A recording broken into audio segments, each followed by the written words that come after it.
Каждый из нас знаем, да, уже har birimiz bilamiz. С детства нас учили жить в постоянном напряжении. Bolaligimizdan bizga o'rgatishgan doim bosim ostida yashashga.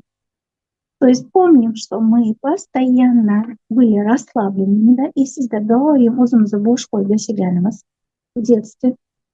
Помните, когда в школу или в садик надо было торопиться, а вы не торопились? И sizdan bog'chaga yoki maktabga shoshish kerak bo'lganda siz shoshmagansiz. Да? Как это называется? Buni nomi nima? Когда надо торопиться, а вы не торопитесь. Shoshish kerak-da? Uydagilar shoshish kerak deb aytadi, когда mama ваша говорит, что нужно торопиться, а вы не торопитесь, siz shoshmayapsiz.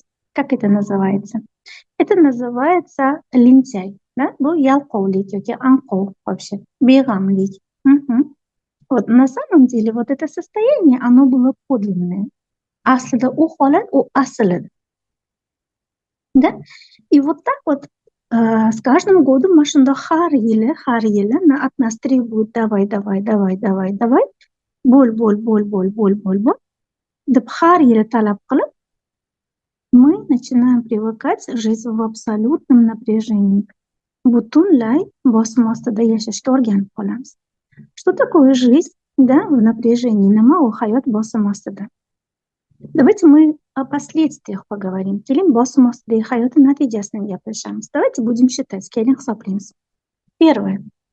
Когда мы живем в напряжении абсолютном, да, постоянной bosim ostida yashash, первое, это результат постоянных ссор, doim bahs, urush, janjal, munozara, да?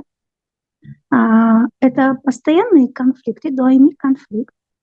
Это постоянно идти против своих мыслей, чувств. O'zingizni doimiy hislaringizga, o'ylaringizga qarshi ketish. Это или аллергия, любая. Bu yo ixtiyoriy allergiya, farqi yo'q qanaqa allergiya. Или это желудок, когда плохо работает, да, yoki oshqozon yomon ishlayapti. Или это когда давление проблеме, да, давление это muammolar. Плохо спишь, kam uxlaysiz. Когда постоянное напряжение, человек что хочет делать? Doim bosim ostida bo'lganda odam nimani xohlaydi? Он хочет расслабиться. U o'zini bo'sh qo'ygisi kelaveradi. Правильно? Как он расслабляется? Когда если он не знает, что такое расслабление, он знал, но он забыл. Qandoq o'zini bo'sh qo'yib, butunlay hamohanglikda yashaydi. U bilardi oldindan, lekin uni esdan chiqardi. Endi qandoq yashaydi? Или он постоянно хочет спать, да, yoki doim uyqusi keladi. Или он хочет пить, да, что-нибудь покрепче, yoki спиртное tortadi, потому что это вас расслабляет, u sizni bo'sh qo'yadi. Постоянное желание интима, да, doimiy instinktiv ravishda jinsiy aloqa xohlash, или постоянно кушать, yoki to'xtovsiz ovqat yeyish. Я вроде сейчас практически всех описала. Hozir deyarli hammamizga ta'rif berdim. Правильно? Вы согласны? Qo'shilasizmi? Вроде все так живут, да? Вроде hammamiz shunday yashaymiz. Но знаете, lekin это наше неподлинное состояние, bu bizani asl holatimiz emas. Это наша неподлинная жизнь, bu bizani asl hayotimiz emas. Это неподлинное желание наше, bu bizani asl xohishlarimiz emas. На этой основе, за кого мы выходим замуж? Bu asosda biz kimga erga tegamiz? За того, кто нам будет создавать постоянное напряжение. Aynan shu odamga turmushga chiqamiz, doimo bizga bosim ostida yashashimiz uchun bosim o'tkazib turadigan. Вы согласны с этим? Qo'shilasizmi bu bilan?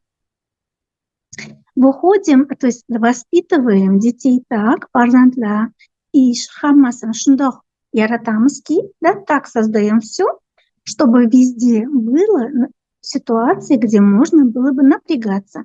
Bosim ostida yashashimizga vaziyatlar yaratib turamiz. Farzandlar bilan, ishda, uyda, hamma joyda. И отсутствие денег, отсутствие здоровья или там еще что-то, да, pul yo'qligi yoki sog'lig'ingiz yo'qligi yoki yana biror bir narsa. Вот это все, это результат вот этого внутреннего постоянного напряжения, bu natijasi doimiy surunkali bosim ostidagi hayot.